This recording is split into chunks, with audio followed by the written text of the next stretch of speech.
Welcome to today's episode to the Musketeers podcast. This is your hosts Hayden, Julie, and Jane. So spring has sprang. So in today's episode, we will be talking about spring. A few days ago actually, but we still talk about spring. That's right. So today's episode is about spring.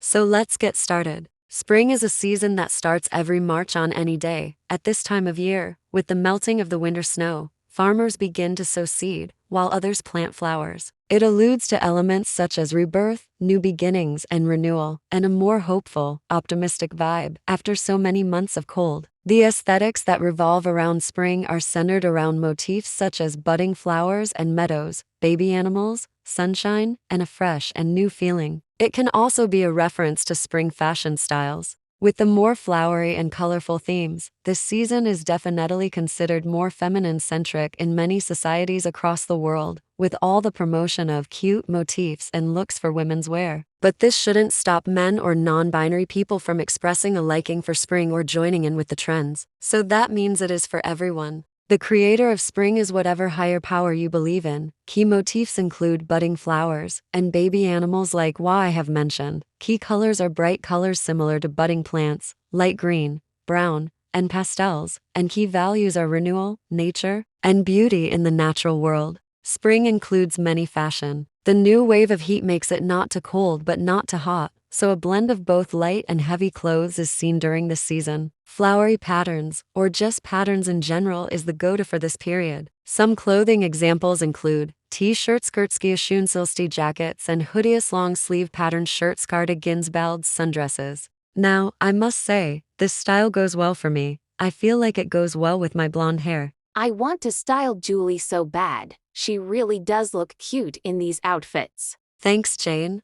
I will let you do that. Hey, have you ever heard of bloomcore? That is a spring aesthetic too. Sure. Bloomcore, also known as floral, is an aesthetic based on theme of flowers, gardens, gardening, and nature. Though generally similar, bloomcore differs from naturecore in its focus on village greenery, emphasis of flowers, and themes of a quiet lifestyle. Bloomcore started somewhere in the 2010s. Key motifs are gardens, flowers, fresh fruit, and spring of course. Key colors are bright colors, pastels, green and white. Visuals include berries, fields where few trees and small white flowers. Bloomcore fashion is flexible since it hasn't fully been established. This makes it easy to mix with other aesthetics. More popular bloomcore styles are mixed with cottagecore, light academia, and grunge. Other elements could include sweaters, flower crowns, brimmed hats, soft colorstenim, or John's overalls, Volkswagen floral prints. Activities, which is very similar to cottagecore, include having a picnic, picking flowers, picking fruits.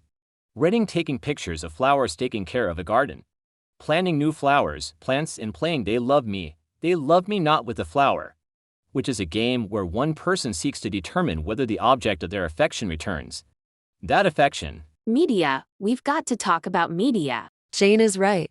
Let's talk about media that has to do with bloomcore. Movies include Encanto, The Secret Garden, and Variety. TV show, Lilybuds is one. Game, Lily's Garden is one, and a manga you can go check out is Kase-san. There are so bloomcore songs. There's Super Flower Scene by Winona Driver and What Else Can I Do? By Stephanie Beatriz and Diane Guerrero. Bloomcore subgenres include gardencore. Gardencore is an aesthetic centered around gardens. This aesthetic is closely related to cottagecore and bloomcore. Gardencore also features greenhouses or Victorian-style gardens. The gardens don't always have to be complicated and large. They can be small too. Meadowcore. Meadowcore is an aesthetic centered around meadows. It is related to cottagecore, bloomcore, and honeycore. Motifs include picnics, golden hour, flowers, and wide fields of grass and flowers. And petalcore. Petalcore is an aesthetic centered around flowers, romance, and sometimes muted colors, similar to romantic academia. Some noticeable motifs and values centered of this aesthetic are, unsurprisingly, flowers and romance.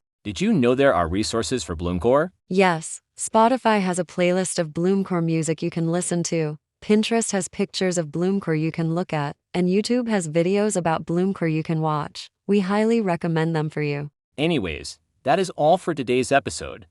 Thanks for joining us today. Make sure to follow our show for new episodes. And we will talk to you guys in the next episode. This is Hayden, Julie, and Jane signing off. Bye.